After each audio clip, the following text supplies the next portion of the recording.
د خپلو اولادونو لپاره نقشه رسم کړه. رابرت اوربن وایي دا په یاد ولرئ چې په دې نړۍ کې دوه ډوله انسانان اوسیږي.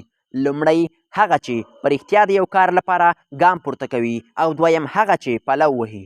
حقیقت پاله خلک تل په دې فکر کوي چې څنګه ځان موخو ته ورسوي، نو خیال پاله بیا موخو ته په خیال کې ځان رسولی وي. زموږ په ټولنه کې هم انسانان په دوه ډوله دي.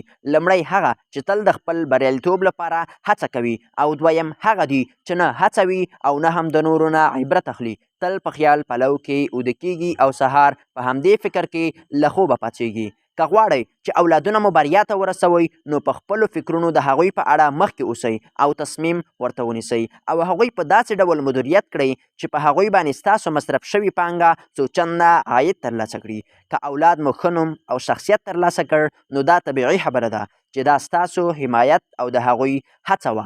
ستاسو صحیح حمایت او اولادونو ته د زده کړو زمینه برابرول ستاسو د اولادونو خوبونه په رښتیا بدلوي. د اولادونو سره ډیر جدیت مه کوئ ترڅو بې جرأته ونه روزل شي، ځکه دا کمجرتي ناکامۍ پیلامه ده او هم د کامیابۍ وسله ده. د اولادونو روزنې لپاره نقشه جوړول به مو اولادونو ته انګیزه ورکړي خپله د خپلو اولادونو راتلونکی په خپل فکر کې انځور کړئ. د هدف لپاره یې پلان په لاره واچوئ.